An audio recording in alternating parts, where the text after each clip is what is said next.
श्रीयुतावतकमलं श्रीगुरुं वैष्णवांश्च श्रीरूपं साग्रजातां सहगना रघुनाथान्वितं तं सजीवं साद्वैतं सावधूतं परिजनासहितं कृष्णचैतन्यदेवं श्रीराधा कृष्णपदां सहगना ललिता श्रीविशाखान्वितांश्च हे कृष्ण करुणा सिंधु दीनबंधो जगत्पते गोपेशा गोपिकान्त राधाकान्त नमोस्तुते तप्त कांचना गौरांगी राधे वृंदावनेश्वरी वृषभानुसुते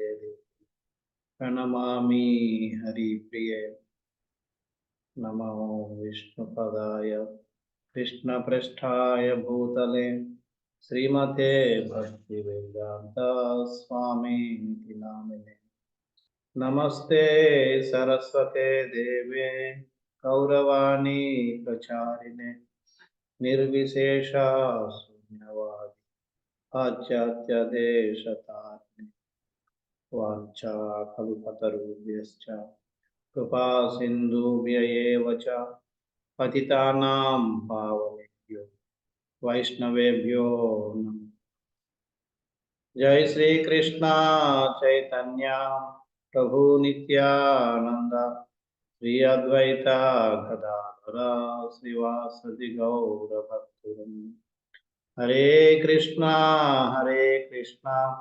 कृष्णा कृष्णा हरे हरे हरे राम राम राम हरे हरे हरे कृष्ण। ఈ కార్యక్రమంలో ఆచార్యుల ఆచార్యులందరినీ మనం చర్చిద్దామని అనుకుంటున్నాను. అందులో రామానుజాచార్య జీవిత చరిత్రతో మొదలు పెడదామని నిర్ణయించాం. రామానుజ మధ్వాచార్య తర్వాత మన వర్తమాన ఆచార్యుల కోసం కూడా చర్చించబోతున్నాం. ఈ విధంగా ఆచార్యుల జీవిత చరిత్రలు కూడా మనం తెలుసుకుని వాళ్ళ యొక్క గుణపాఠాలు ఇవి కూడా మనం చర్చిస్తాం.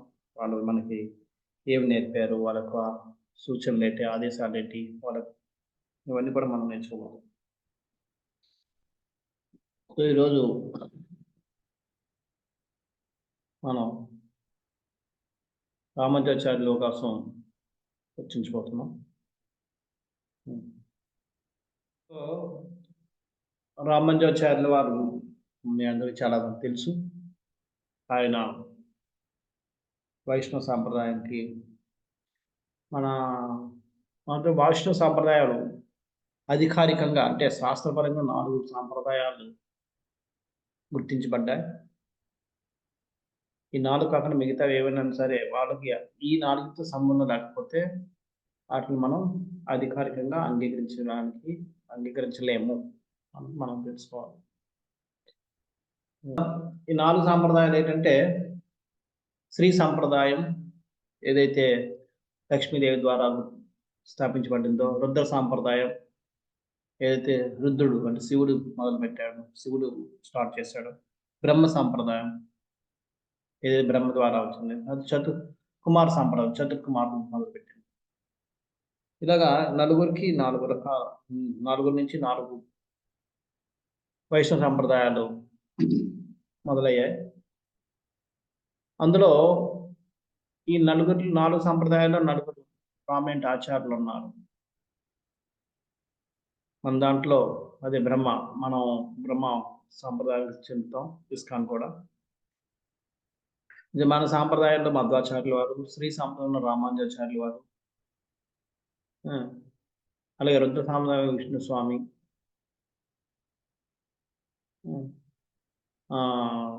కుమార సాంప్రదాయంలో వల్లభాచార్య.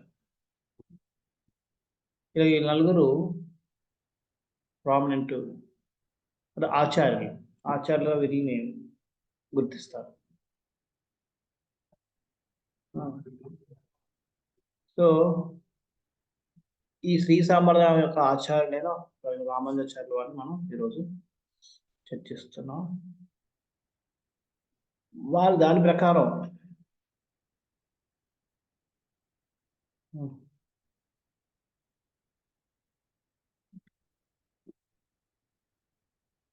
శ్రీ సాంప్రదాయం ప్రకారం స్వయం నారాయణుడు ఆదిశేషుడు చాలాసార్లు అవతారాలు ఎత్తూ ఉంటారు. త్రేతాయుగంలో నారాయణుడు లేదా మహావిష్ణువు రాముడి కింద వస్తే ఆదిశేషుడు లక్ష్మణుడి కింద వచ్చాడు.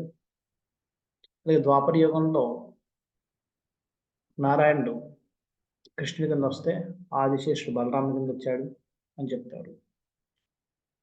అదే వాళ్ళిద్దరే మళ్ళీ కలియుగంలో ఆ నారాయణుడు కురేష్ రూపంలో వచ్చాడు. ఆదిశేషుడు రామానుజాచార్యులు వారి రూపంలో వచ్చారు. ఈ విధంగా వాళ్ళు అవతారాలు కలియుగ అవతారాలు విష్ణువు ఆదిశేషుడు కలియుగంలో ఇలా వచ్చారని చెప్తారు. రామానుజాచార్యుల వారి యొక్క ఆగమనాన్ని నమ్మల్ వాళ్ళు నాథమునికి వివరించి చెప్తారు. నమ్మల్ వారు అన్నది మొట్టమొదటి వారు, అంటే రామానుజాచార్యుల వారు రావడానికి కొన్ని వందల సంవత్సరాల ముందే, 200-300 సంవత్సరాల ముందే నమ్మల్ వారు నాథముని ఎవరంటే రామానుజాచార్యుల వారి గురువు గారైన యమునాచార్యుల వారి తాతగారు నాథముని. ఆ యమునాచార్యుల వారి తాతగారికి నమ్మల్ వారు గురువు గారు. అంటే యమునాచార్యుల వారి తాతగారైన నాథమునికి నమ్మల్ వారు గురువు గారు. ఆయన తన శరీరాన్ని ఇక్కడ తన లీలలో ముగించి వెళ్ళడానికి ముందు నాథమునికి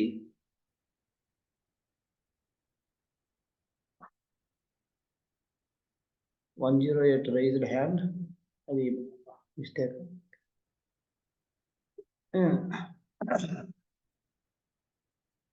ఆయన ఇక్కడ తన లీలలో ముగించి వెళ్ళడానికి ముందు భవిష్యత్తులో రాబోయే ఆచార్యుల యొక్క లీలలో గుణగానం చేస్తూ ఆ రామానుజాచార్యుల వారిని యొక్క అన్నిటినీ ఆయన వివరించి చెప్తారు.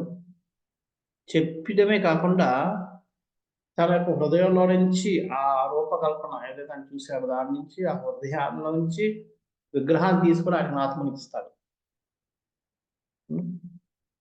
ఆ విధంగా రామానుజాచార్యుల వారి ఆగమనానికి రామానుజాచార్యుల గారు రాకముందే 200 సంవత్సరాల ముందే అది వివరణ చేయబడతారు. ఇక్కడ విగ్రహం ఆయన ఇస్తున్నారు కూడా నాథముని. అనుకున్నట్టుగానే సమయం వచ్చాక ఆయన శ్రీపెరంబుదూరులో జన్మ తీసుకుంటాడు. ఆయన తండ్రి పేరు కేశవ పెరుమాళ్ సోమయాజీ. చాలా విద్వాంసుడు, ఎంతో నమ్రతతో వినయ విధేయతలతో కూడుకున్న విద్వాంసుడు అయినప్పుడు కూడా ఆయన యొక్క నమ్రత అన్నది తగ్గలేదు. అది ఆయన నమ్రతకి అన్నిటికీ చాలా ప్రసిద్ధి. తల్లి ఏమో కాంతిమతి, మామగారు పెరియ తిరుమల నంబి లేదంటే శ్రీశైల పూర్ణ అని అంటారు. తిరుమల నంబిలు ఇద్దరు ఉన్నారు. పెరియ అంటే పెద్దానిక, ఇది తమిళ పేరు. మామూలుగా అయితే శ్రీశైల పూర్ణ అని కూడా ఆయన తీస్తారు. ఆయన మామగారు.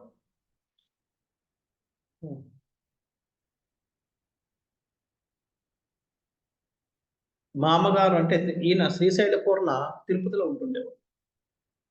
తిరుపతి బాలాజీ యొక్క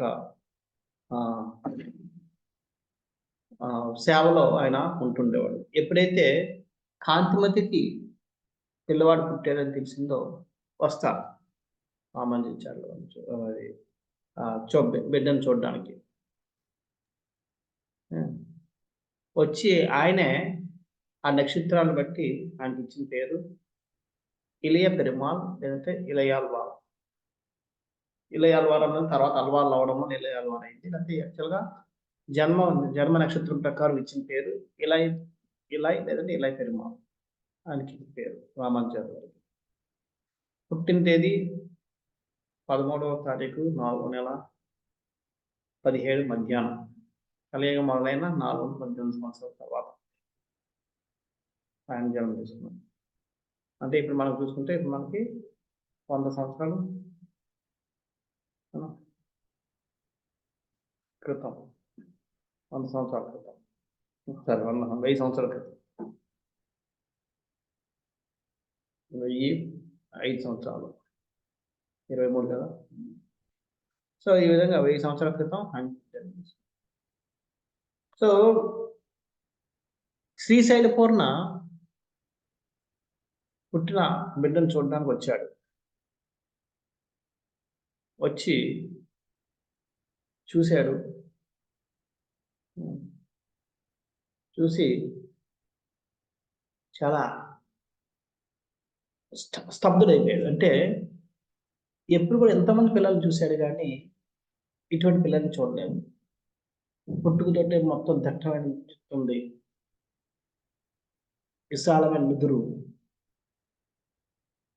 కళ్ళు తేజవంతమైన కళ్ళు. హ్మ్. అప్పుడే వికసించిన కమలాలు ఏ విధంగా ఉంటాయో, ఆ విధంగా 2 కళ్ళు ఉన్నాయి. హ్మ్. పొడుగాటి ముక్కు.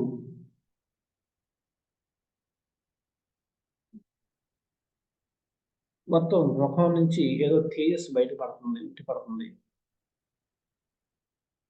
దానికి తోడు పడగల ఛాయ తన శరీరం మీద పడుతుంది. ఛాతీ విశాలంగా ఉంది. చేతులు అక్కడ మోకాళ్ళ వరకు తగులుతున్నాయి. పొడవుగున్నాయి. చేతుల మీద శంఖ చక్రాదులో చిహ్నాలు గీతలు ఉంటాయి కదా! ఆ చిహ్నాలు శంఖ చక్రాల రూపంలో ఉన్నాయి. అవి ఎంతో పింకిష్ అంటే కమలాలు పోల్చినట్టుగా పింకిష్ కలర్‌లో ఉన్నాయి. అవన్నీ చూసి గుర్తులు చూసి ఈయన ఆశ్చర్యపోయాడు. ఎప్పుడు ఎంతోమంది పిల్లల్ని చూసాను గానీ, ఏనాడు కూడా ఇంత అందమైన కుర్రవాడిని, ఇటువంటి సౌందర్యవంతమైన రూపాన్ని చూడలేదు. ఈ రూపాలు, ఈ చిహ్నాలు చూస్తుంటే నాకు లక్ష్మణుడు గుర్తుకొస్తున్నాడు. రాముని అనుజుడైన లక్ష్మణుడు గుర్తుకొస్తున్నాడు. ఆ లక్ష్మణుడే వచ్చాడేమో రాముని యొక్క అనుజుడు ఆయన వచ్చాడేమో, ఆ రామానుజుడే వచ్చాడేమో అని అనుకుంటూ అది బయటకొచ్చేసింది. రామానుజే వచ్చాడు. రామానుజుడేమో అని రామానుజ అని మొదలుపెట్టాడు. ఆ విధంగా ఆయన పిలిచిన పేరు రామానుజ అనేది చిరస్థాయి ఉంటుంది. ఆ విధంగా ఆయన జన్మతో నక్షత్రపరంగా ఇచ్చిన పేరు ఇలా అయినప్పటికి కూడా ఈ రామానుజ పేరు మీదే ఆయన ప్రసిద్ధుడయ్యాడు. ఈ విధంగా రామానుజ పేరు వచ్చింది. పుట్టుకతోటే ఎంతో అందరిని ఆకర్షించడం, ఇచ్చేయడం, ఎంతో వినయ విధేయతలతో ఉండడం, అవన్నీ అందరిని ఆకర్షించేవాడు. తండ్రి గారు స్వామినాథన్ గారి ఆధ్వర్యంలో శాస్త్రపట్నం చేస్తున్నారు. లోకల్‌గా వెళ్తుండేవాడు స్కూల్‌కి ఆటికి. కాంచీపూర్ణ అనే ఒక భక్తుడు ఉండేవాడు. ఆయన పూనమల్ల అనే గ్రామం ఉండేది. ఆ గ్రామం నుంచి ఎప్పుడు కాంచీపురంకి వరదరాజ స్వామి సేవకి రోజు వెళ్తుండేవాడు. పూనమల్ల కాంచీపురానికి మధ్యలో శ్రీపెరుంబుదూర్. చేత పూనమల్ల నుంచి కాంచీపురానికి వెళ్తున్నప్పుడు ఈ కాంచీపురం శ్రీపెరుంబుదూర్ దాటి వెళ్ళాలి. ఆయన వెళ్తున్న ప్రతిసారి రామానుజాచార్యుల వారు ఎదురవుతుండేవాడు. అయితే పాఠశాలకు వెళ్తూ లేదా పాఠశాల నుంచి వస్తూ ఈ విధంగా ఇద్దరు కూడా కలుసుకుంటుండేవారు, చూసుకుంటుండేవారు. తర్వాత నవ్వుకుంటున్నారు, తర్వాత మాట్లాడుకున్నారు. ఆ విధంగా ఒకరికొకరు పరిచయం అయ్యారు. పరిచయం అయిన తర్వాత రామానుజాచార్యుల వారు కాంచీపురం వారిని అడిగి తెలుసుకున్నారు. ఏంటంటే మీరెవరు, ఏం చేస్తుంటారు, ఎక్కడి నుంచి వస్తుంటారు అవన్నీ. సో కాంచీపురం చాలా సింపుల్, ఎంతో సరళ మనస్తత్వం గలవాడు. అని చెప్పాడు, నేను ఇలాగా వరదరాజ స్వామికి రోజు వెళ్ళి వింధ్యామరణం విసురుతూ ఉంటాను, అది నా సేవ అని చెప్పి. ఎంత ధన్యులు మీలాంటాడు, మీ భక్తులు రోజు వెళ్తున్నారు, చాలా అదృష్టం నాకు మీలాంటి కలవడం అని చెప్పి రామానుజాచార్యుల వారికి ఆ రోజు నుంచి అనుకోకుండా ఆయన మీద గౌరవం పెరిగిపోయింది. అక్కడి నుంచి రోజు కొంతసేపు కూర్చుని చర్చిస్తుండేవారు భగవంతుడి కోసం. అది అలాగా గాఢం అయిపోయింది వాళ్ళిద్దరి మధ్య మైత్రి. దానికి ఇంకా ఈయన అనుకున్నాడు, నేను స్కూల్కి వెళ్ళి నేర్చుకుంటున్నాను, కానీ దానికంటే ఈయన ఎన్నో రెట్లు ఉత్తమంలా కనబడుతున్నాడు నాకున్న టీచర్ల కంటే. ఇటువంటి వాళ్ళ యొక్క పాదధూళి తీసుకుంటే నా జన్మ ధన్యం అవుతుంది అని చెప్పి ఆయన ఒకరోజు మధ్యాహ్న భోజనానికి ఆహ్వానిస్తాడు.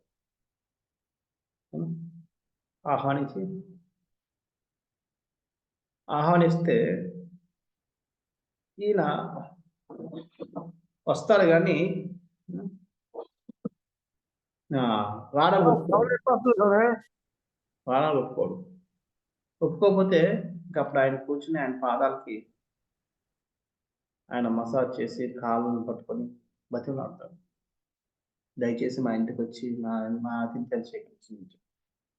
అప్పుడు కాంచీపురం అంటాడు, ఆయన నువ్వు బ్రాహ్మణ కుటుంబానికి చెందినవాడు, నేను బ్రాహ్మణుని కాదు. అంచేత మీ ఇంటికి వచ్చి నేను భోజనం చేసే అంత అర్హత లేదు నాకు. అంచేత నేను రాలేను, నీ ఆతిథ్యం స్వీకరించలేని చెప్పి ఆయన తిరస్కరిస్తాడు. అప్పుడు రామానుజాచార్యులు అంటారు, ఈ చౌకబోరిన ఈ జంధ్యాన్ని చూపిస్తూ, ఈ చౌకబోరిన ఈ నులిపోగు వల్లనే నేను బ్రాహ్మణ ఐడెంటిటీ అయితే ఈ నువ్వులు నాకు అవసరం లేదు, ఇటువంటి బ్రాహ్మణ వంశాన్ని నేను అంగీకరించలేను అని చెప్పి చెప్తారు. ఆ విధంగా చెప్పడంలో అప్పటికి రామానుజాచార్యుల వారి వయసు 10-11 సంవత్సరాలు ఉంటారు. ఆ వయసులోనే ఆయన భక్తి లేకుండా, అంటే భగవద్గీతలో చెప్పినట్టుగా చతుర్వర్ణం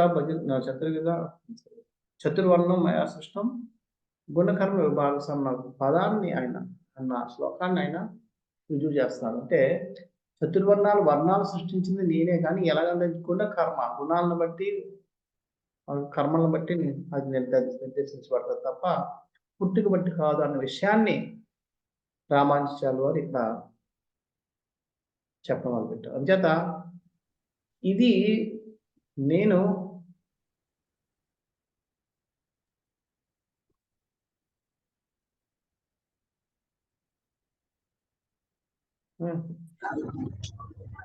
ఈ జంగం వల్ల నేను బ్రాహ్మణ బ్రాహ్మణత్వాన్ని స్వీకరించలేదు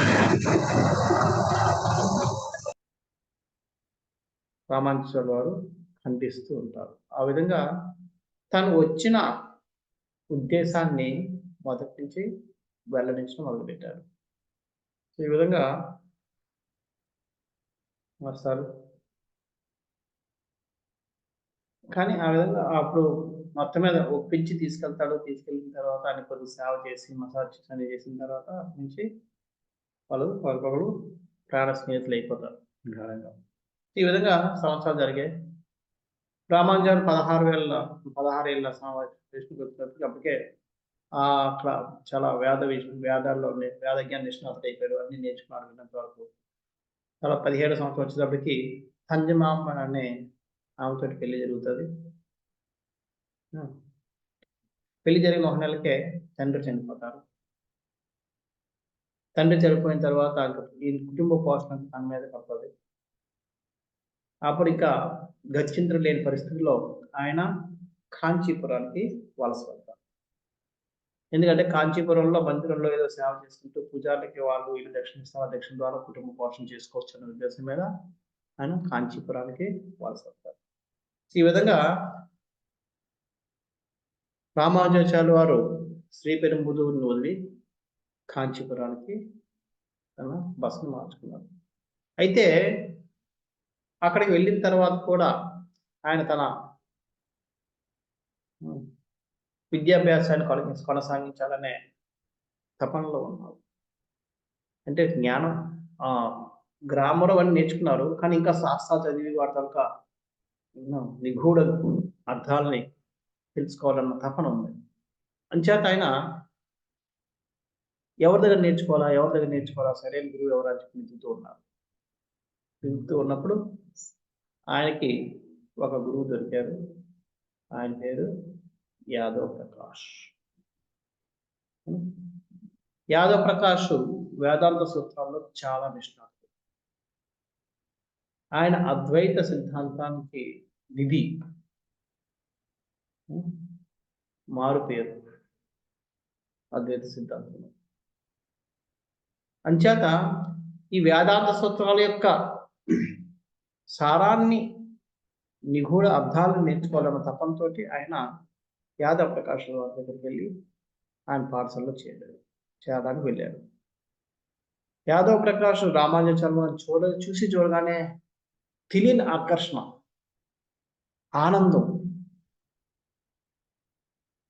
ఏమిటో తెలియదు దానికి. అంచేత రెండో ప్రశ్న అడగకుండానే ఆయన యాదవ్ ప్రకాష్ రామానుజాచార్యుల వారిని అంగీకరించాడు స్కూల్లో. అయితే అంగీకరించాడు కానీ చాలాసార్లు ఆయన మిగతా వారి కంటే రామానుజాచార్యుల వారు వినే రీతి ఈయన యాదవ్ ప్రకాష్ ఆకర్షించుకుంది అనుకుంటుండేవాడు. మిగతా వాళ్ళు వినే విధానానికి ఈయన వినే విధానానికి చాలా తేడా ఉంది. ఎంతో ఏకాగ్రత ఉంటాడు. వినడం కాదు, మిగతా వాళ్ళందరూ నేను ఏం చెప్తే అంటారు. కానీ ఈయన మాత్రం ఈయన చూపులతోటి నన్ను ఏమిటి వివరణ అన్న విధంగా చెప్పి నన్ను ప్రశ్నిస్తున్నట్టుగా ఉంటుంది. బొమ్మ వస్తుంది ఇప్పుడు.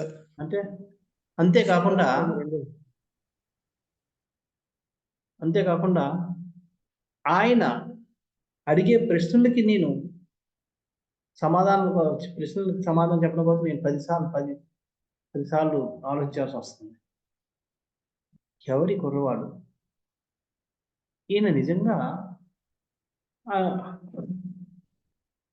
నేర్చుకోవడానికి వచ్చాడా లేకపోతే నాకు నేర్పడానికి వచ్చాడా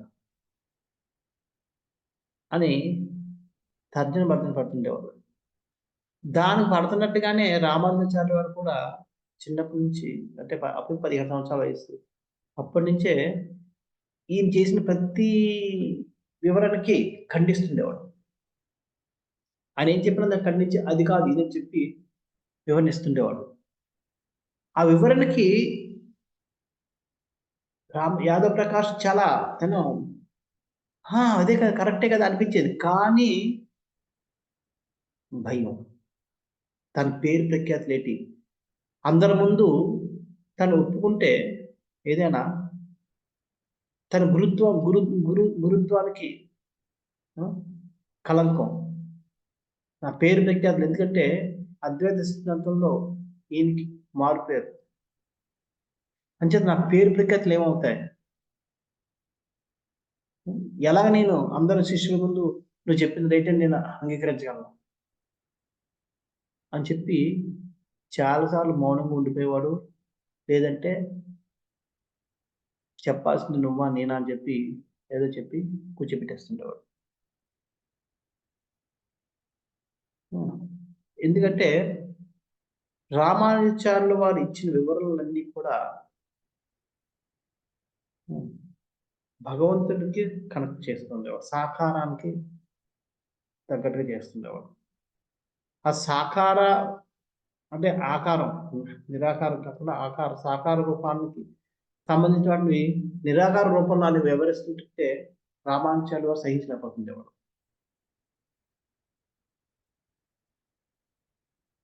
ఆటిల్ని ఎప్పుడైతే ఈ విధంగా అని చెప్పి వివరిస్తుండేవాడో యాదవ్ ప్రకాష్ కనిపిస్తుంది. అది కరెక్టే, ఎంత బాగా ఇస్తున్నాడు, ఎంత చక్కని వివరణ.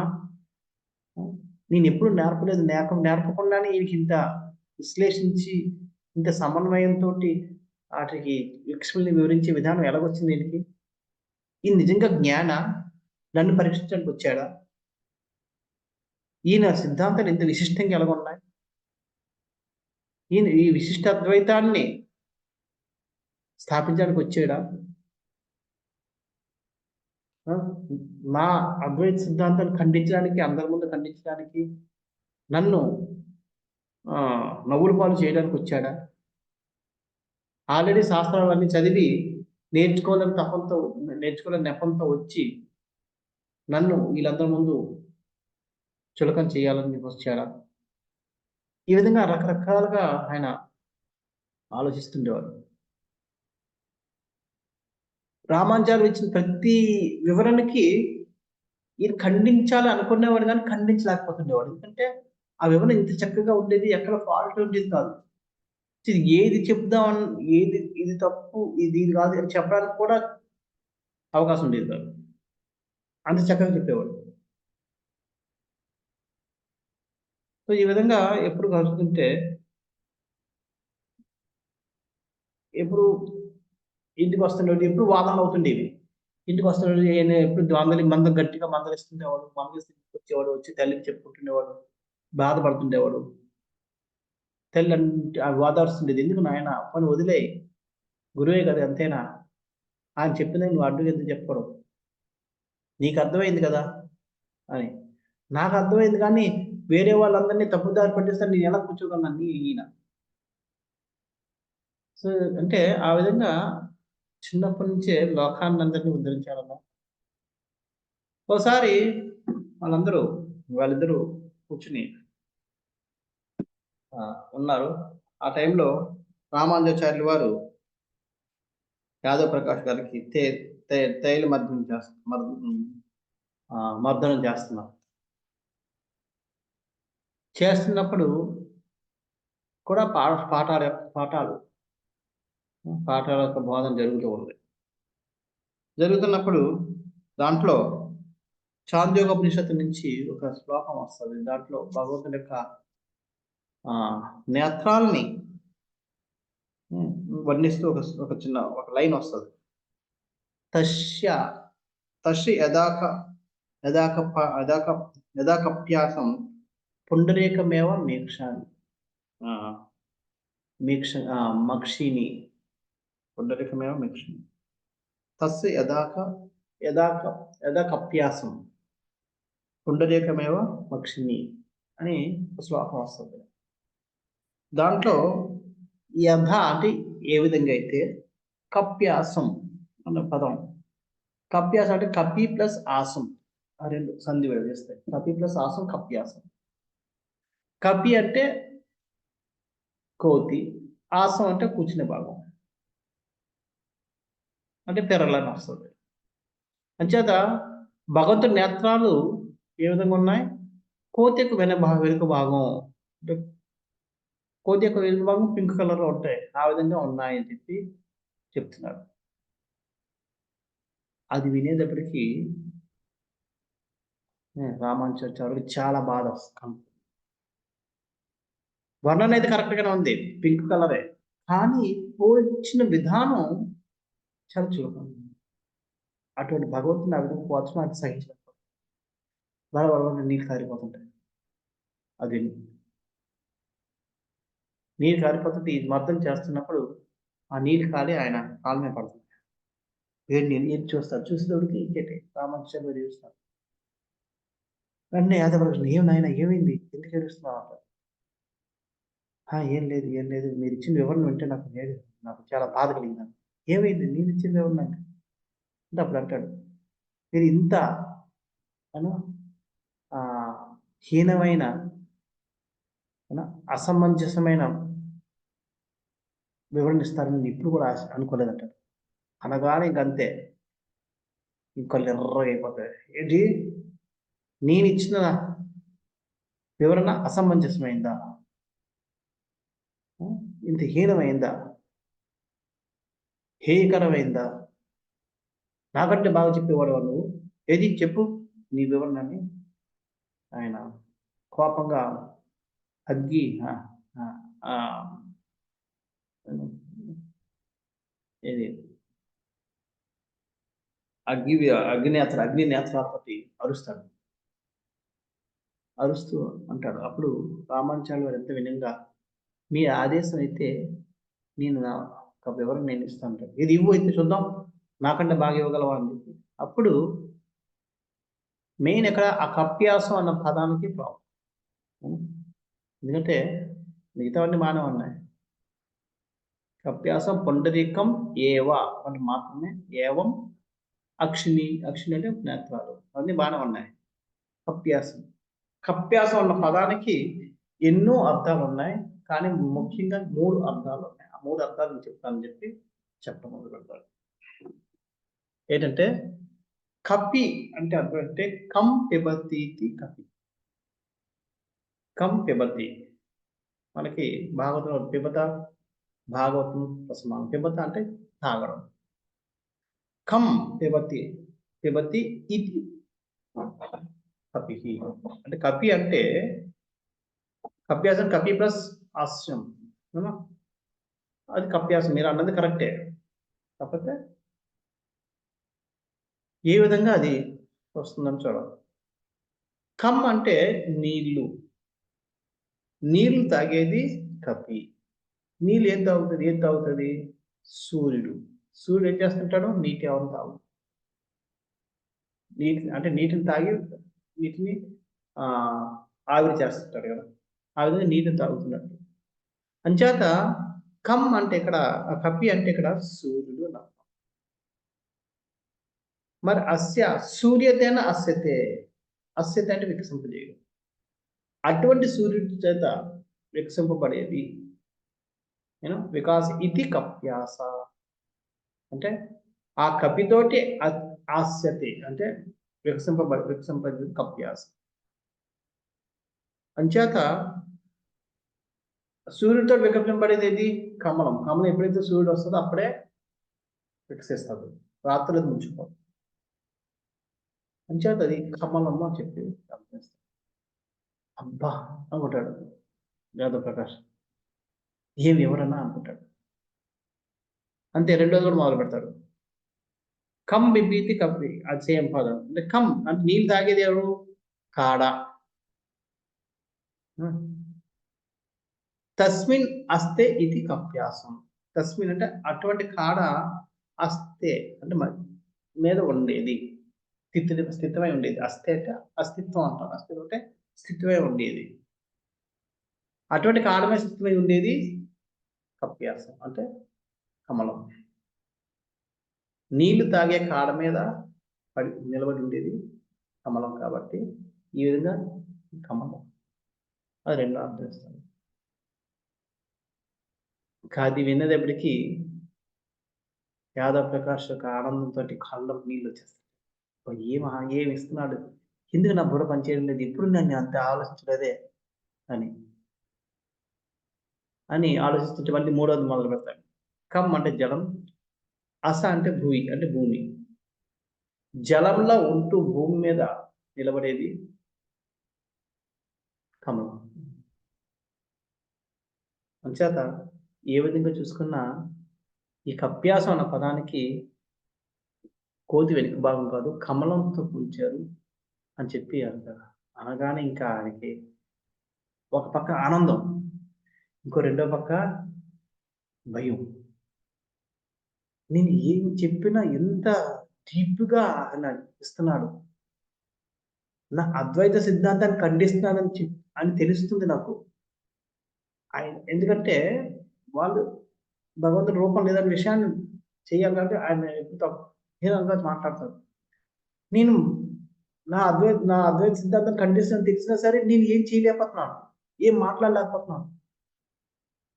ఈయన చూస్తుంటే మా అద్వైత సిద్ధాంతాన్ని మొత్తం నేను అతలాకుతలం చేసి, నాశనం చేసి తన విశిష్టాద్వైతాన్ని స్థాపించేటట్టుగా ఉన్నాడు. దీన్ని ఆపాలి. ఏదో ఒకటి చెయ్యాలి. లేకపోతే నా గురుత్వం ఏంటి? నా పేరు ప్రతిష్టలేంటి? నేనేమైపోతాను? ఈ విధంగా నేను దిగజారిపోతానా? నన్ను ఇలాగ దిగజారి చేస్తున్నాను. నా పేరు ప్రఖ్యాతులన్నీ తీసి పడేస్తున్నాను. నా అని చెప్పి ఇంక 10 విధాలుగా ఆలోచిస్తాడు. ఆలోచించి ఇంకా కోపం వస్తుంది. రామానుజ ఏమనుకుంటున్నావు నువ్వు? నువ్వా గురువు, నేనా గురువుని? నేను చెప్పింది నువ్వు వినాలా? నువ్వు చెప్పింది నేను వింటూ కూర్చోవాలా? ఏమిటి ప్రతి విషయానికి నువ్వు నా వెనకాల పడుతున్నావు, ఖండిస్తూ ఉన్నావు.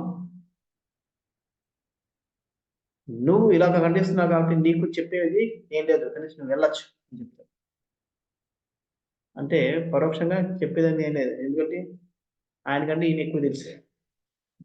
రెండో అర్థంలో చూసుకుంటే ఆయన చెప్పింది కరెక్టే. రామానుజారు చెప్పాల్సిన అవసరం లేదు. సో ఈ విధంగా తిట్టి ఇంక రేపటి నుంచి నువ్వు రావద్దని చెప్పి పంపించేస్తారు. పంపించేటప్పటికి రామానుజాలు వారు పంపించి ఊగిపోతూ ఇంకా మళ్ళీ ఆలోచన పడతాడు. ఈయన ఏదైనా చెయ్యాలి, ఈయన అణిచివేయాలి అని చెప్పి. రామానుజాలు వారు ఇంకా బాధపడుతూ, ఏడుస్తూ ఇంటికెళ్ళిపోతారు. ఈ కోపోద్రేకాల్లో ఆయన రామానుజాన్ని ఎప్పుడు వెళ్ళిపోయాడు కూడా ఈయన గమనించడు. ఈయన ఆలోచిస్తాడు. ఈయన్ని ఎలాగైనా అణిచివేయకపోతే మా అద్వైత సిద్ధాంతానికి, నా పేరు ప్రఖ్యాతికి, నా గురుత్వానికి, గురు పోస్ట్‌కి అన్నిటికి కూడా కళంకం అయిపోతది. ఈయన రానివ్వకూడదు. ఈయన నన్ను, నా అద్వైత సిద్ధాంతాన్ని అన్నిటిని కూడా పారదోలేటట్టు ఉన్నాడు. దీన్ని ఎలాగైనా ఆపాలి. ఎలాగైనా అణిచివేయాలి ఈయన్ని.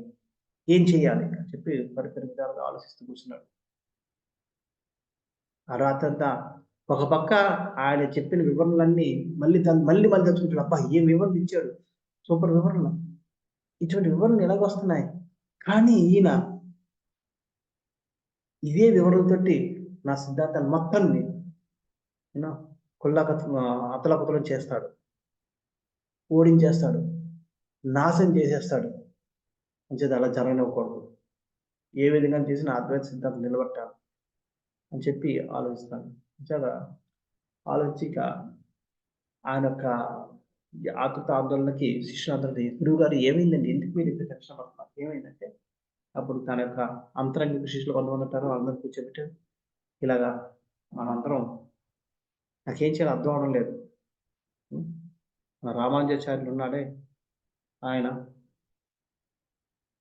సిద్ధాంతాలకి నేను ఖండించలేకపోతున్నాను. కానీ నేను పెట్టిన ప్రతి ప్రతిపాదనకి, ప్రతి సిద్ధాంతాన్ని ఆయన ఖండిస్తున్నాడు. ఏం చెప్పలేని పరిస్థితిలో ఉన్నాను నేను. ఈయన్ని ఎలాగైనా ఆపాలి. లేకపోతే మన అద్వైత సిద్ధాంతాన్ని పారద్రోలి తన విశిష్ట అద్వైత సిద్ధాంతాన్ని స్థాపిస్తాడు. ఇది జరగనివ్వకూడదు. దీన్ని మనం ఆపాలంట. ఓ గురువుగారు దానికి మీరు ఎందుకు ఇంత టెన్షన్ పడ్డం? సింపుల్ అంటాడు. సింపులా? ఏంటి ఉపాయం అంటారు. అందుకని చెప్తారు చెవులో. ఏముంది? రామానుజాచార్యుని ఇక్కడ లేకుండా చేసేద్దాం. అనగా ఒక్కసారి యాదవ ప్రకాష్ గతుక్కుమంటాడు. అని ఎంత పాపం! ఎంత హీనమైన కార్యం! నేను ఒప్పుకోను అంటాడు.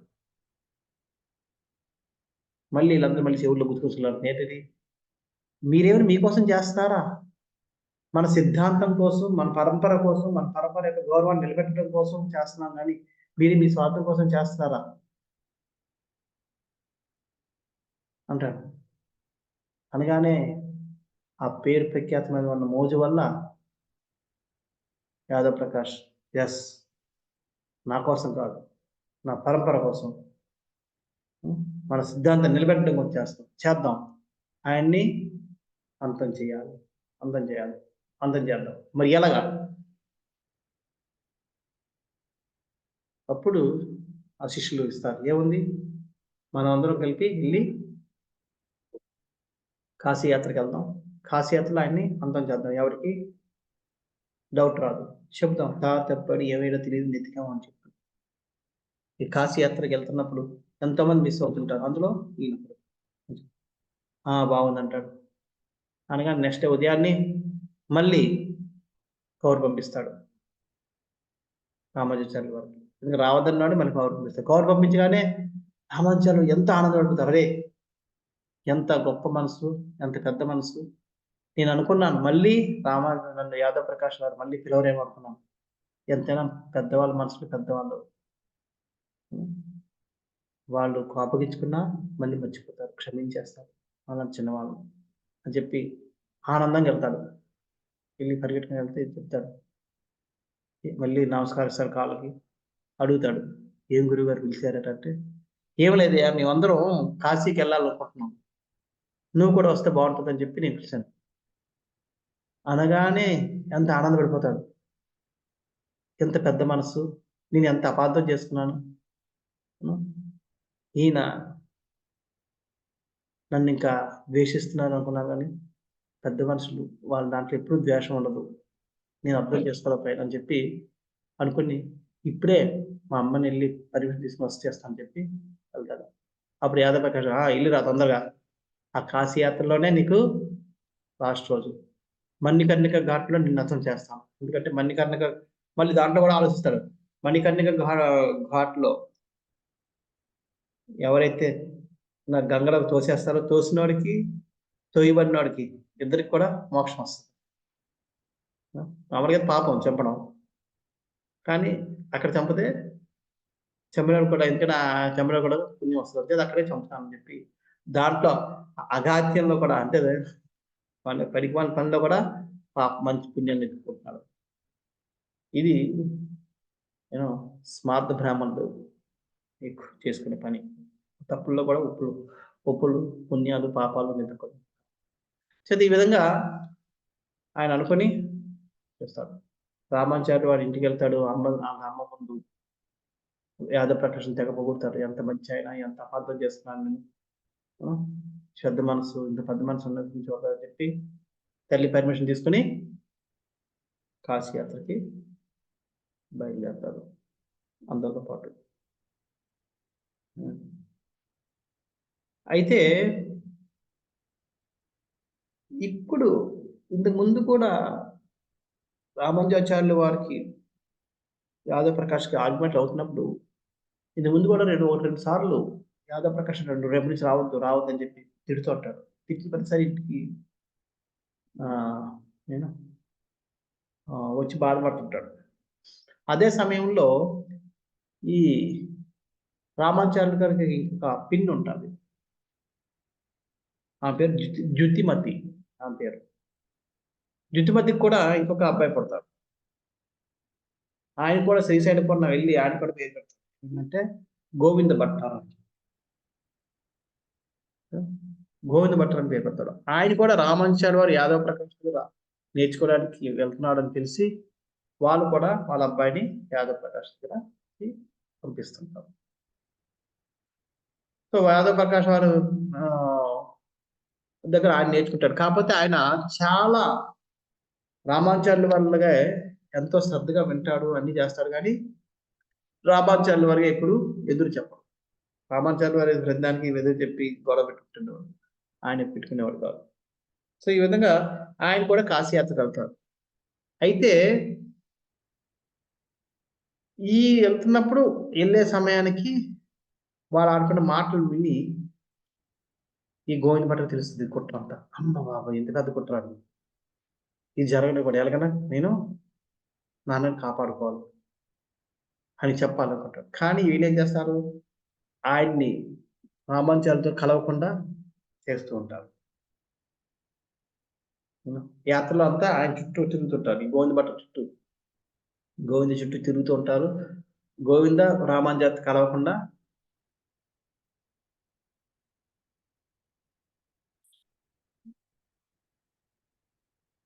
ఓహ్! గోవింద రామానుజం కలవకుండా వాళ్ళు చేస్తుంటారు. చేస్తుంటే ఒకరోజు ఇలాగే రాత్రిపూట హ్మ్. ఇంకా 2 రోజుల్లో ఒకరోజు రాత్రి అడవుల మధ్యలో వాళ్ళు విశ్రాంతి తీసుకుంటుంటారు.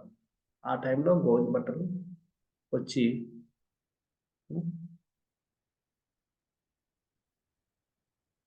రామానుజాచార్య వారికి వివరిస్తాడు. అక్కడ రామానుజాచార్యులు మధ్యలో నీళ్ళకని లెగుస్తాడు. లేచినప్పుడు ఆయన పక్కన ఏదో ఎవరో కదులుతుంటారు. ఎవరనేటప్పటికి అని చెప్పి అంటాడు. చూస్తే ఈయన ఏమైందని చెప్తే గట్టి మాటలు చెప్తారు. చెప్పి ఇప్పటికప్పుడు తక్షణం ఇక్కడి నుంచి పారిపోమని చెప్తారు. ఏమైంది ఏంటంటే అప్పుడు చెప్తాడు. ఇలాగ నేను చంపాలనుకుంటున్నాను. నువ్వు కాశీ వరకు కూడా వెళ్తావో తెలీదు. ఎప్పుడైనా చంపొచ్చు నిన్ను. నిజంగా నువ్వు ఇప్పటికిప్పుడే ఇక్కడొచ్చి పరారైపో అని చెప్తాడు. చెప్పేటప్పటికి ఇంకా ఏం చేయాలో తెలియక ఆ చీకట్లో ఆయన వెళ్ళిపోతాడు. చీకట్లో కలిసిపోతాడు. అదే సమయంలో పెద్ద తుఫాను గాలి వస్తుంది. ఆ తుఫాను గాలి ఎంత పెద్దదంటే చెట్లు విరిగిపోతున్నాయేమో అంటాడు. దారి కనబడడం లేదు. మొత్తం అంతా నీళ్ళే కనబడుతున్నాయి వర్షానికి. ఎంత పెద్ద అది చెట్లన్నీ ఇరగొడుతుంది. మనుషులు కూడా తనను కూడా ఎగరేసి ఎక్కడ పడేస్తుందేమోన్నంత ఉధృతంగా గాలి వేస్తుంది. రాత్రిపూట ఏ జంతువులు వస్తాయో తెలీదు. రామానుజాచార్యులు వారు చాలా భయపడిపోయారు. భయపడిపోయి ఇంకా వరద, వరద, వరద రాజా, వరద రాజా అని చెప్పి ఆయన కేకలేస్తున్నాడు. భజన చేస్తున్నాడు, స్మరిస్తున్నాడు. అంతే అక్కడ వరదరాజ స్వామి కాంచీపురం లేచిపోయారు. నిద్ర లేచిపోయారు. లేచిపోయి ఒక ఉదుట్న పరిగెట్టుకొని వస్తున్నాడు.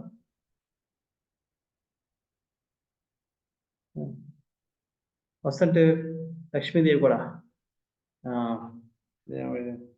వరదవల్లి, వరదవల్లి తాయారు. వరదవల్లి కూడా వెనకాల పరిగెడుతుంది. ఎందుకంటే ఆమెకు తెలుసు స్వామి ఇలాగ ఇది మొదటిసారి కాదు. చాలా సార్లు పరిగెడుతుంటాడు వెనకాల. ఆమె కూడా పరిగెట్టుకొస్తుంది. వాళ్ళిద్దరూ ఒక ఈయన భయపడిపోయి ఇంక ఒక చెట్టుని గట్టిగా పట్టుకొని గట్టిగా వరద రాజా, వరద రాజా అని చెప్పి అరుస్తూ ఉంటాడు. అరుస్తుంటే వాళ్ళిద్దరూ బోయి వాళ్ళ వేషం వేసుకొని రామానుజాచార్యుల వారికి కనుమలలో కనబడేట్టుగా కదులుతూ ఉంటారు. వెంటనే రామానుజాచార్యులు చూసి ఇంకా చెట్టు వదిలేసి వరదరాజా, వరదరాజా అంటాడు. అనగానే నేను ఆ అరుపుకి వీళ్ళు అడుగుతారు. ఏం నాయనా ఏంటి ఎక్కడికి వెళ్తున్నావు ఈ రాత్రిపూట? ఏం చేస్తున్నావు ఇక్కడ వర్షంలో అంటారు. అంటే నేను ఇలాగ దారి తప్పాను. మా గురువు గారు మేమందరం కలిపి యాత్రకు వెళ్తున్నాను. నేను దారి తప్పాను. ఎటు వెళ్ళాలో తెలియట్లేదు. ఈ రాత్రిలో గాల ఈ రాత్రిలో ఈ వర్షానికి దారి కూడా తెలియడం లేదు. ఎటు వెళ్ళాలో తెలియక నేను భయంతో ఇక్కడ ఉన్నానంటే, అయితే నువ్వు ఎక్కడికి వెళ్ళాలంటారు? ఏ లేదు మాది కాంచీపురం. నేను కాంచీపురం వెళ్ళిపోదాం. ఓహ్! కాంచీపురమా? మేము కూడా కాంచీపురం వెళ్తాం అంటాడు. అవునా? అయితే పదండి అయితే అని చెప్పి వాళ్ళు ఆ రాత్రంతా నడిచారు. నెక్స్ట్ డే కూడా నడిచారు. నెక్స్ట్ డే రాత్రికి వాళ్ళు ఒక చోట విశ్రాంతి తీసుకున్నారు. హ్మ్. తీసుకుంటుంటే విశ్రాంతి తీసుకున్నప్పుడు సడన్‌గా రాత్రి పడుకుంటుండగా రామానుజాచార్యులకి నిద్ర కొంచెం మెలుకువొచ్చింది. వస్తే అక్కడ ఇద్దరు గుసగుసలాడుకుంటున్నారు. ఎవరు భార్యాభర్తలిద్దరు. ఆమంటుంది, "ఏవండీ దాహం వేస్తుంది కొద్దిగా నీళ్ళు తీసుకురండి" అన్నారు. ఆయనంటాడు, "ఇప్పుడేం నీళ్ళు ఇంత అర్ధరాత్రి అప్పుడు చీకట్లో కనపడదు. కొంచెంసేపు ఓర్చుకో ఉదయం లేచాక నేను నీళ్ళు ఇస్తాను" అని చెప్తారు. అదేంటి దాహం వేస్తుందంటే ఓర్చుకో ఉదయం వరకు ఆగమంటారేంటండి? మరేం చేయమంటావు? ఈ రాత్రప్పుడు వెళ్ళమంటావు? అందుకని ఇక దగ్గరలోనే బావి ఉంది. ఆ నీళ్ళు చాలా బావుంటాయి. ఆ బావి నీళ్ళు. వెళ్లి తెచ్చుకొని తాగంటారు. అంటే ఆమంటది, "రాత్రిపూట ఆడదాన్ని నేనెలాగెళ్తాను ఒంటరిగా మీరెళ్లి తీసుకురావాలి కదా!" "అబ్బి! ఇప్పుడేం లేదే నేనైతే కదలలేను. నువ్వు ఉదయం తీసుకొస్తా" అని చెప్పి. ఇలా ఈళ్ళిద్దరూ చర్చించుకుంటుంటే అది రామాచార్యులు వింటారు. విని అనుకుంటారు, "అరే! నాకింత సాయం చేశారు. నేను అంత బాధలో ఉంటున్నప్పుడు నాకు ధైర్యం చేసి నన్నిక్కడ తీసుకొచ్చి నన్ను కాంచీపురం చేర్చడానికి వాళ్ళు బాధ్యత తీసుకున్నారు. ఇప్పుడు ఆమెకి ఆ తల్లికి దాహమేస్తుంటే ఈయనేమో ఇవ్వలేని పరిస్థితి ఉన్నప్పుడు నేను తెచ్చిస్తే ఆమె నా సహాయానికి కృతజ్ఞతా భావంతో కొద్దిగా నేను రుణం తీర్చుకుంటానని చెప్పి లేసి ఆ చీకట్లో వెళ్తారు. వెళ్లి దగ్గరలోనే ఉందన్నారు కదా! ఎళ్తాను చెప్తారు. ఎళ్ళగానే అక్కడ నుయ్యి కనబడుతుంది. అనుకుంటాడు, అరే! ఈ కిరాతక ఆహ్, కిరాతకుడికి అంటే కిరాతకురాలు వేషధారణ చేసుకొని వచ్చారు గదా! ఈ కిరాతకుడికి ఈ దారంతా బాగా తెలిసినట్టుంది. బావి కూడా ఉంటదని చెప్పాడు. హ్మ్. బానే తెలిసాయి అని చెప్పి అక్కడికి వెళ్లి వెంటనే బావిలోంచి నీళ్ళు తీసుకొచ్చి వెనక్కొస్తాడు. ఎంతంటే 4 స్టెప్పులే ఏస్తాడు. బావికి ఈయన జగానికి. 4 స్టెప్పులు నీళ్ళు తీసుకొచ్చేటప్పటికి వెనకొస్తే ఈళ్ళిద్దరూ లేరు. ఇదేంటి లేకపోవడం ఏంటి ఈళ్ళిద్దరు ఎటెళ్ళిపోయారు అనుకున్నాను. మరి మళ్ళీ దారి తప్పిపోయానా నేను అనుకుంటాను. కానీ దారి తప్పిపోవడానికి ఏంటి నేను 4 స్టెప్పులు ఏసాను. 4 స్టెప్పులు పక్కన ఎక్కడో ఉండాలి. ఎక్కడెక్కడ కనపడడం లేదు. ఏమైపోయారు ఈళ్ళు? అరే! వాళ్ళకి రుణం కూడా వాళ్ళు నన్ను చూసి నన్ను వదిలేసి ఎళ్ళిపోయారా? వదిలేసారు గానీ పాపం ఆమెకి నీళ్ళు కావాలందే, నీళ్ళు తాగకుండా ఎళ్ళిపోయిందే. నీళ్ళు కూడా ఇచ్చుకునే భాగ్యం కూడా కలగలేదు నాకు. ఎంత దురదృష్టవంతుడిని అనుకుంటూ బాధపడుతూ అసలు నేను ఎక్కడున్నాను? ఏమిటి? అని చెప్పి కొంచెం అటు ఇటు తిరుగుతుంటే అక్కడ కొంతమంది ఎవరో ఒక తిరుగుతుంటుంటే ఆ తిరుగుల్లో కొద్దిగా తెల్లవారుతది. ఎదురుగా ఒక పెద్ద పుష్కరం కనపడ్డది. ఆ పుష్కరిణి పక్కన హ్మ్. పుణ్యకోటి విమానం అంటే కనపడుతుంది. ఒక విమానం కనపడుతుంది. విమానం అంటే శ్రీ సాంప్రదాయంలో గోపురాలని విమానాలంటారు. భగవంతుడి గర్భగృహం పైనుండే దాన్ని విమానం అంటారు. అదొకటి కనబడుతుంది. అది చూసి అనుకున్నాను ఇదేంటి ఇక్కడ ఏ గుడి ఇది? ఎక్కడికొచ్చాను? ఏమిటి? అని చెప్పి అనుకుంటున్న సమయంలో అక్కడే కొంతమంది ఎవరో ప్రయాణికులు వెళ్తున్నారు. వాళ్ళకి నమస్కరించి చెప్తాడు, "నాయన స్వామి ఇది ఏ ఊరు? ఎక్కడికెళ్తున్నారు మీరంటే?" "ఇది కాంచీపురం అయ్యా" అంటారు. "మరి ఈ మందిరం" అంటే, "ఈ మందిరం వరదరాజ స్వామి మందిరం" అంటారు. అనగానే అప్పుడు రామాంచార్యులు వెళ్తది. అరే! ఒక నైట్‌లో అక్కడికి నేనొచ్చానంటే ఇది వరదరాజ స్వామి యొక్క మహత్యమై ఉంటది. లేపోతే ఇన్ని రోజులు పట్టింది ఎళ్ళడానికి. ఎనక ఒక నైట్‌లో ఎలాగొచ్చేస్తాను? అప్పుడెళ్ళి దండం చేసుకుంటా, "అరేయ్! స్వామి నన్ను కాపాడడం కోసం నువ్వు ఈ విధంగా వస్తావా? నేనెంత అదృష్టవంతుడిని." అది అని చెప్పి ఆయన మనం చాలా ఆనందిస్తాడు. కానీ బాధపడతాడు. తల్లి నీకు నీళ్ళు కావాలని కూడా చెప్తే, నీళ్ళు కూడా ఇచ్చుకోలేని పరిస్థితి. ఎందుకు ఇచ్చుకోని దురదృష్టవంతుడిని. హ్మ్. నీకు సేవ చేయలేకపోయాను. అని చెప్పి మళ్ళీ ఇంకో బాధపడతారు. అరే! స్వామి స్వయం నా కళ్ళ ముందుకొచ్చినా నేను గుర్తించలేని మూర్ఖుడిని. అధముడిని అని చెప్పి నన్ను తిట్టుకుంటుంటాడు. కానీ ఒక పక్క ఆ రూపాలు 2 చాలా అద్భుతమైన రూపాలు. అవి చూసుకుంటూ ఆనందంగా కళ్ళ నిండా ఆనందం నిండిపోయి పరిగెట్టుకొని ఇంటికెళ్తారు. హ్మ్.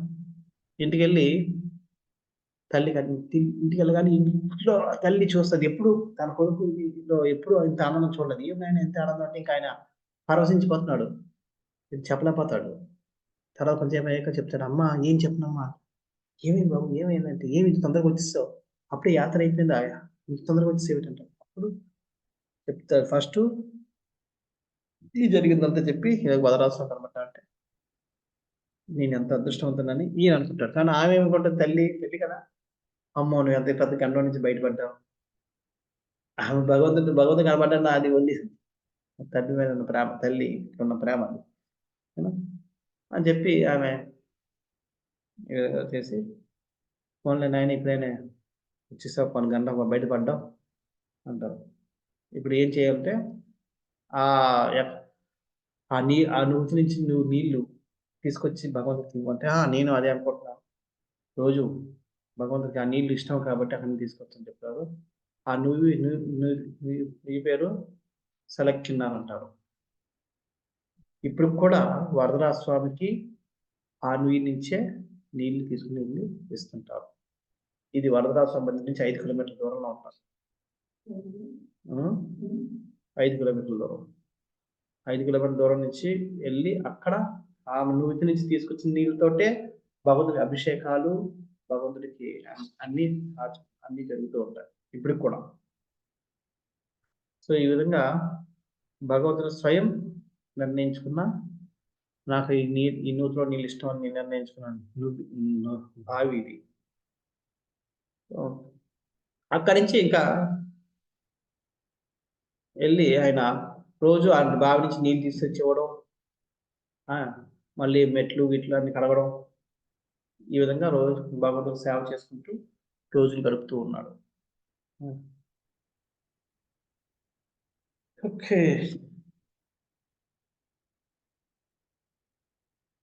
ఏం చేయను, టైం అయింది. హాఫ్ అన్ అవర్ కంటిన్యూ చేయను, ఇంకా ఉంది.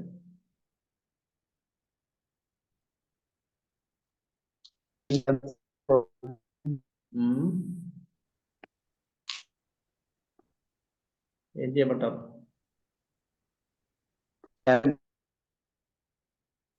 కృష్ణ 15-20 మినిట్స్ పడుతుంది. హరే కృష్ణ ప్రభుజీ, దండత్ ప్రణామ్. చెప్పండి ప్రభు. చెప్పినాక 20 మినిట్స్ చెప్పండి ప్రభుజీ. చెప్పండి ప్రభుజీ. ఓకే ఓకే చెప్పండి. ఓకే,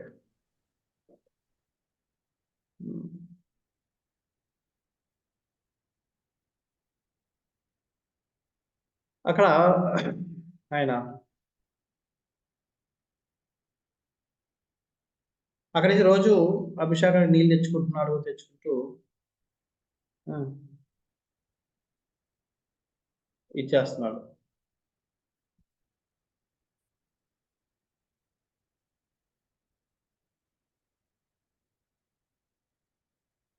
ఆ విధంగా భగవంతుడు సేవ చేసుకుంటున్నాడు. ఈలోపు కొన్ని రోజుల తర్వాత యాదవ్ ప్రకాష్ మళ్ళీ వెనక్కి తిరిగి వచ్చారు. వచ్చే సమయానికి రామానుజాచార్యుల వారు నీళ్ళు పట్టుకొని వస్తున్నారు. చూశాడు, గొంతు ఆరిపోయిందానికి. ఈయనేటి ఇక్కడ అని చెప్పి, నేను పని కొట్ట తెలిసిపోయిందా? అందరికి చెప్పేశాడా? కాంచీపురం వాసులందరూ నన్ను అసహించుకుంటారా? నేను కాంచీపురం లోపలికి వెళ్ళనా వద్దా? వాళ్ళందరూ నన్ను ఇప్పుడు ఏమనుకుంటున్నారు? పరిపరి విధాలుగా ఆలోచిస్తున్నాడు. ఈలోపు రామాచార్య వచ్చి హే గురువరి అని చెప్పి నమస్కరిస్తాడు. నమస్కరించేటప్పటికి ఈయన డౌట్లు ఇంకా ఎక్కువైపోతాయి. ఈయన కావాలని నటిస్తున్నాడా? నిజంగా తెలియదా? తెలుసుకోవడం నటిస్తున్నాడా? ఇప్పుడు నన్ను ఊర్లో వెళ్ళి ఏం చేస్తాడు? ఇలాగా ఆలోచిస్తుంటే గురువరియా అంటాడు మళ్ళీ. అప్పుడు ఈ లోకంకి వస్తాడు. వచ్చి రామానుజ ఎక్కడున్నావు? ఏమయ్యా? నీకోసం ఎంత వెతికావు, ఎంత బాధపడ్డావు తెలుసా అని చెప్పి అంటాడు. అక్కడ యాక్చువల్గా ఇంకోటి విషయం ఏంటంటే, గోవింద్ భట్టర్ అక్కడ చెప్పిన తర్వాత రామానుజాన్ని వెళ్ళిపోతాడు. వెళ్ళిపోయిన తర్వాత నెక్స్ట్ ఉదయం అందరూ చూస్తారు రామానుజు వెళ్ళిపోయారు. అందరు డౌట్ ఈయన మీదకి వచ్చేస్తుంది, గోవింద్ భట్టర్ మీదకి చెప్పిస్తుంటాడు అని చెప్పి. కానీ గోవింద్ భట్టర్ ఏం చేస్తాడు, చాలా గట్టిగా ఏడుస్తూ ఉంటాడు. అన్నయ్య వెళ్ళిపోయేవాడిని నువ్వు అని చెప్పి. ఆ ఏడుపు చూసి వీళ్ళందరూ ఇది తెలియదు, అసలు మనం ఏమనుకున్నా తెలియదు, నాకు తెలిసినట్లేదు, తెలుసుంటే ఎందుకంటే కోపపడి ఉండేవాడు. మన మీద నేను మీరే ఇది చేశారు తెలీదు. పోన్లే కావాల్సినప్పుడు అది ఏర్పడిందని చెప్పి ఆళ్ళందరూ అక్కడికి ఇచ్చేసుకొని వెళ్ళిపోతారు. ఈ విధంగా అక్కడ గోవింద్ భట్ అదే అదే యాదవ ప్రకాష్ దగ్గరికి వచ్చి పరిపరి ఆలోచిస్తుంటాడు. అప్పుడు రామాచార్య వారు ఏం తెలియనట్టుగా నేను ఇక చూడండి, వైష్ణవం ఉండాల్సిన ఒక లక్షణం అది. వాళ్ళ ఎవరి దగ్గర లేదు ఆ లక్షణం. ఎప్పుడైతే అక్కడ కిరాతక దంపతులుగా వచ్చినప్పుడు వరదరాజ స్వామి, వరదవల్లి రామాచార్యులు ఏం చెప్తాడు? దారి తప్పని చెప్తాడు తప్ప ఈ కుట్ర కోసం చెప్పడు. ఇంటికొచ్చిన తర్వాత కూడా ఎవరితోటి చెప్పడు. తల్లితో తప్ప ఇంకెవరితో కూడా అది చెప్పడు. ఎవ్వరికి తెలియదు. చేత వైష్ణవులు అన్నవాళ్ళు ఎదుటి వాళ్ళ వ్యక్తుల్లో తప్పులు చూసినా సరే దాన్ని సరిదిద్దడానికి మనం సాయం చేయాలి తప్ప దాన్ని మనం ప్రచారం చేయకూడదు. ఈ విధంగా రామాచార్యుల వారు ఏం తెలియనట్టుంటే అది చూసి రామాచార్యుల వారు యొక్క దీన్ని చూసి వెంటనే రాజపక్షుడు ఆయన ఫోన్లే చాలా ఆనందంగా ఉంది నువ్వు కలిసినందుకు, రేపటి నుంచి మళ్ళీ స్కూల్కి వచ్చి అంటాడు. అలాగే గురువు గారు అంటాడు అని చెప్పి మళ్ళీ స్కూల్కి వెళ్ళడం మొదలు పెడతాడు. అదే సమయంలో కాంచీపురం రాజు యొక్క కుమార్తె ఉంటుంది. ఆమె చాలా కోమలాంగి, సౌందర్యవతి. కానీ సడన్ గా ఆమె తేజవంతంగా ముఖంలో ఏదో తేజస్సు వస్తుంది కానీ శరీరం అంతా క్షీణించిపోయి కృషించిపోతుంది. కాంచీపురం రాజు ఎంతో మంది డాక్టర్ని పిలిపించాడు.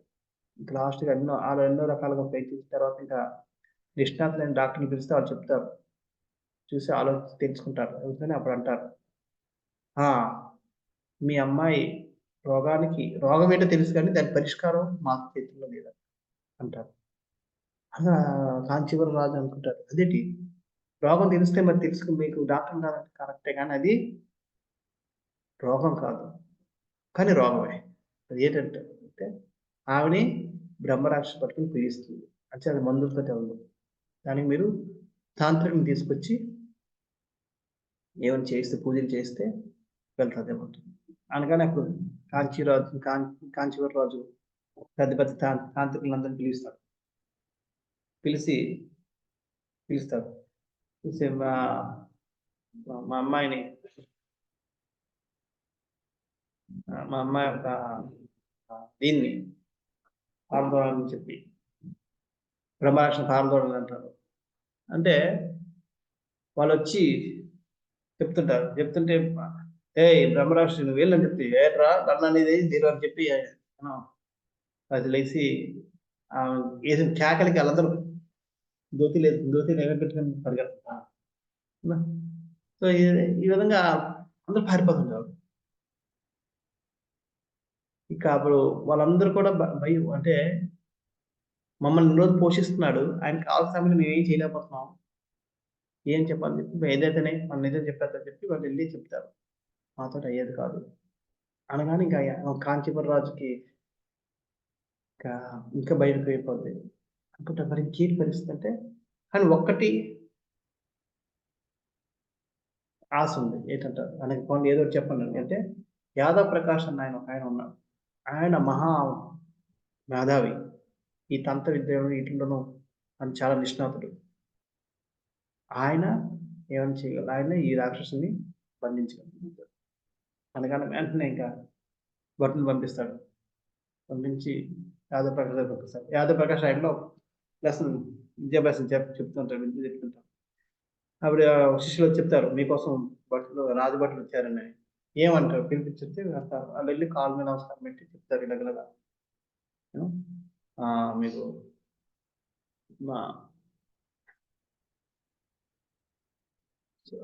మా రాకుమారికి బ్రహ్మరాక్షసుడు పట్టి పీడిస్తున్నాడు, దాన్ని వదిలించడానికి మీరు తప్ప ఇంకెవరు చేయలేదని చెప్తున్నారు అంటే అప్పుడు అంటాడు, ఈ బ్రహ్మరాక్షసుడికే కాదు బ్రహ్మదేవుడికి కూడా నా పేరు తెలుసు, నేను అందుకు వస్తున్నాను. దాన్ని నేను రావక్కర్లేదు.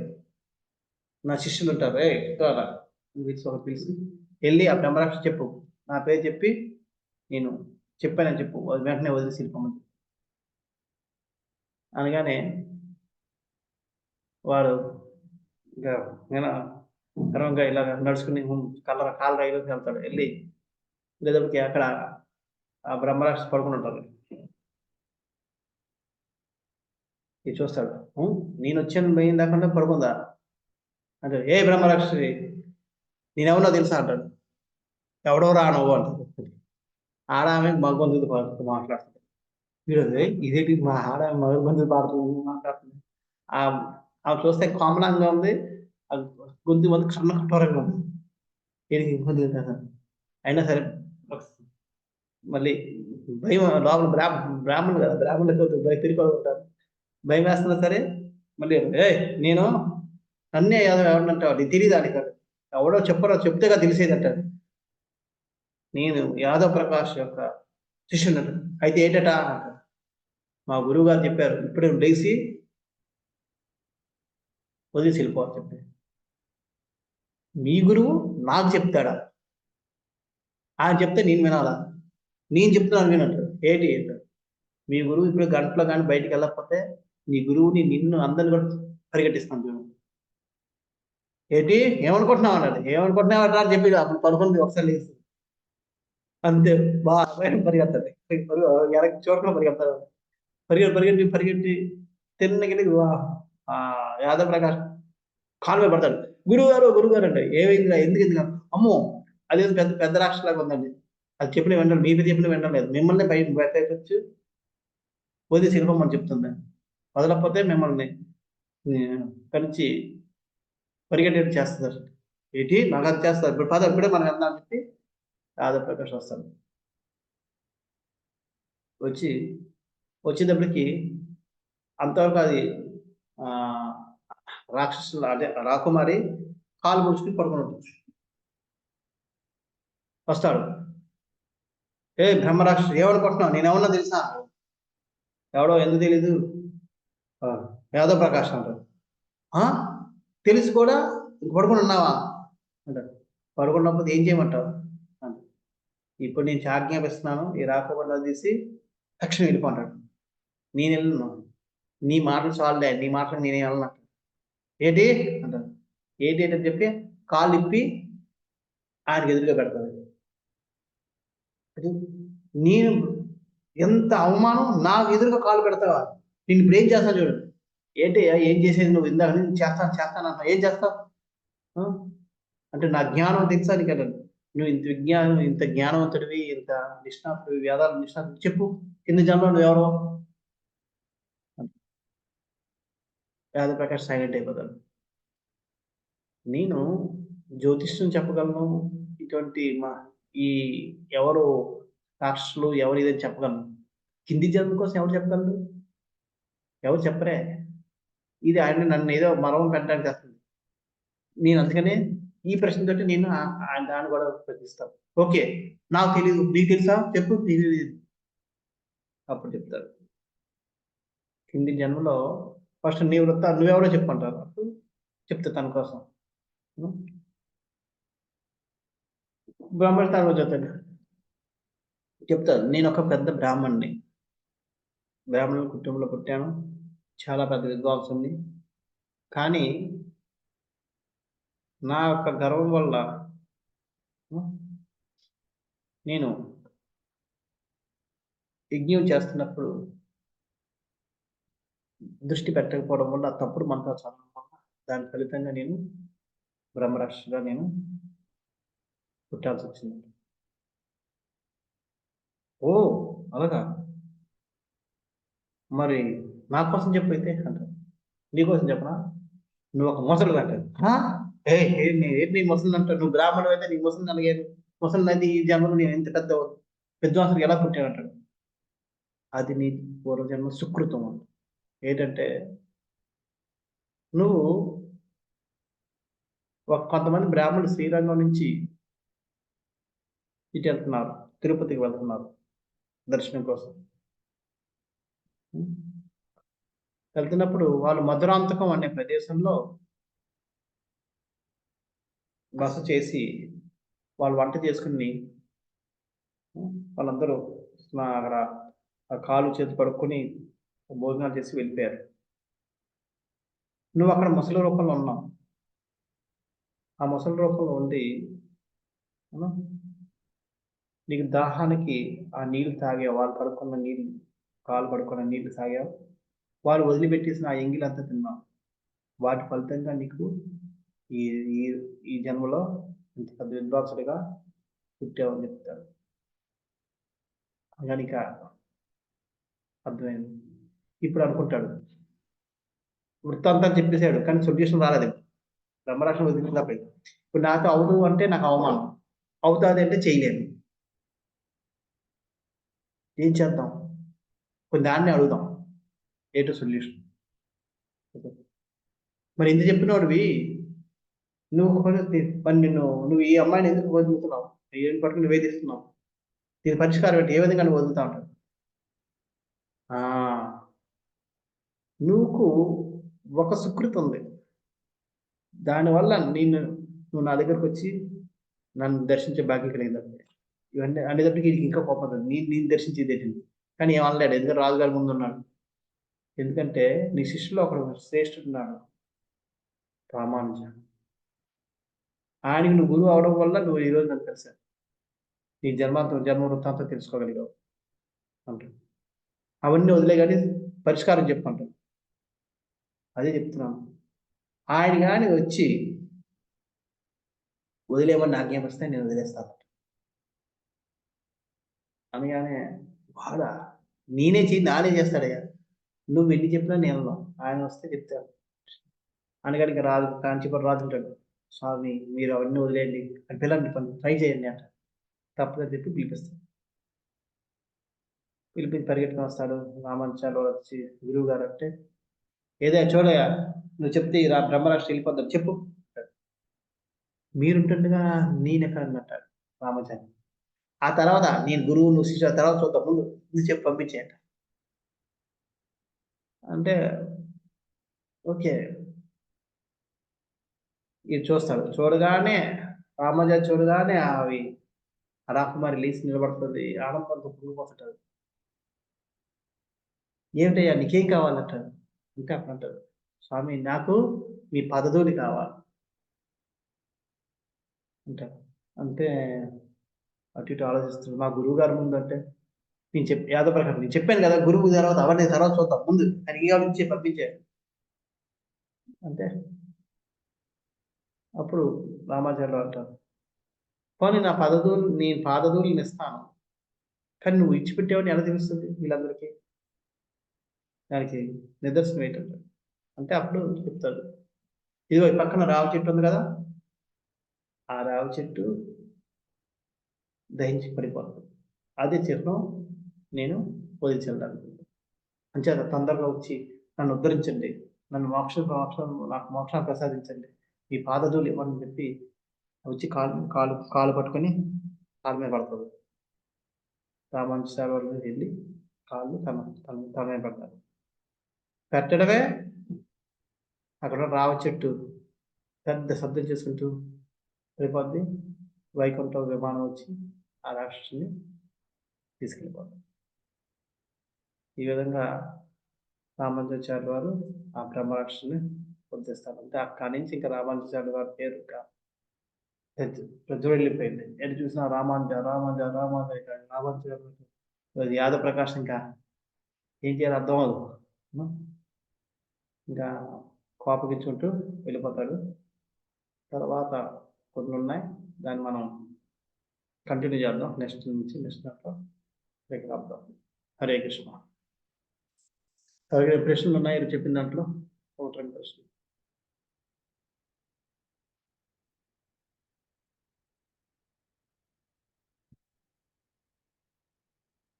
ఓకే, ఇక్కడ అర్థం.